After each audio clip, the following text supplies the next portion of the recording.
శుభాంగాయ మంగళాయ మహోజసే సింహశైల నివాసాయ శ్రీ నృసింహాయ మంగళం. శ్రీ శ్రీ శ్రీ వరాహలక్ష్మీ నృసింహస్వామి వారి సన్నిధానంలో మార్గశిర బహుళ ద్వాదశి శుక్రవారం విశాఖ నక్షత్రం డిసెంబర్ 27వ తారీఖు యథావిధిగా 3 గంటల నుంచి 3:30 గంటల వరకు సుప్రభాతం, 3:30 గంటల నుంచి 6:30 గంటల వరకు ప్రాతరారాధనం. ప్రాతరారాధనలో భాగంగా నిత్యవేద పారాయణం, ఉపనిషత్ పారాయణం అయిన తర్వాత ధూపసేవ సమయంలో చతుర్వేద పారాయణం, శ్రీరామాయణం, భారతం, భాగవతం, విష్ణుపురాణం, క్షేత్రమహాత్మ్యం, వరాహపురాణం, శ్రీభాష్యం మొదలైన గ్రంథాలన్నీ పారాయణ చేయడానికి ఉపక్రమిస్తారు.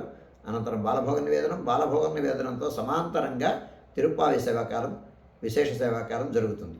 తిరుప్పావి సేవాకాలంతో సమాంతరంగా నిత్యహోమం, బలిహరణం అయిన తర్వాత మంగళాశాస్త్రం, చాతమరగోష్ఠి, తీర్థ వినియోగం అయిన తర్వాత చుట్టు సన్నిధుల్లో సింహవల్లి తాయారు సన్నిధిలోను, లక్ష్మీనారాయణ స్వామివారి సన్నిధిలోను మంగళాశాస్త్రం పూర్తిగా చేసుకున్న తర్వాత అమ్మవారి సేవ, అండాళమ్మవారి బేడా తిరువిధి మహోత్సవం జరుగుతుంది ధనుర్మాస ప్రయుక్తంగా. అయిన తర్వాత అండాళమ్మవారు అండాళ సన్నిధికి వేయించేసిన తర్వాత విశేషారాధనం, నివేదనం, సేవాకాలం, చాతమరగోష్ఠి, తీర్థ వినియోగం అయిన తర్వాత ఆనాటి పాసుర వ్యాఖ్యానం, విన్నపం అయిన తర్వాత అమ్మవారు ప్రధానాలయంలోకి వేయించేస్తారు. ప్రధానాలయంలోకి వేయించేసిన తర్వాత వైలారింపు, ముద్గాన నివేదనం అయిన తర్వాత ఆళ్వారి సన్నిధుల్లో విశేషారాధనం, నివేదనం, సేవాకాలం, చాతమరగోష్ఠి, తీర్థ వినియోగం అయిన తర్వాత రాజభోగ నివేదనం జరుగుతుంది. రాజభోగం నివేదన అయిన తర్వాత చుట్టు సన్నిధుల్లో నివేదనం పూర్తి చేసుకున్న తర్వాత మంగళ నీరాజనం అయిన తర్వాత గోవిందరాజస్వామి వారు ఉభయదేవేరులతో కూడి కళ్యాణ మండపంలోకి ఆర్జిత సేవ నిమిత్తం వేయించేస్తారు.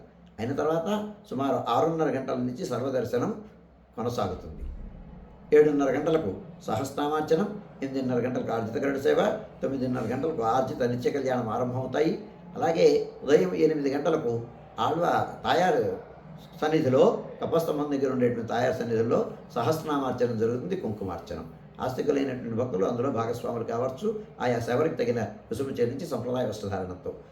ఉదయం 6:30 గంటల నుంచి మధ్యాహ్నం 2:30 గంటల వరకు సర్వదర్శనం కొనసాగుతుంది. మధ్యాహ్నం 2:30 గంటల నుంచి 3 గంటల వరకు మధ్యాహ్న విరామం. ఈ సమయంలో భక్తుల యొక్క దర్శనములు నిలుపుదల చేయడం జరుగుతుంది.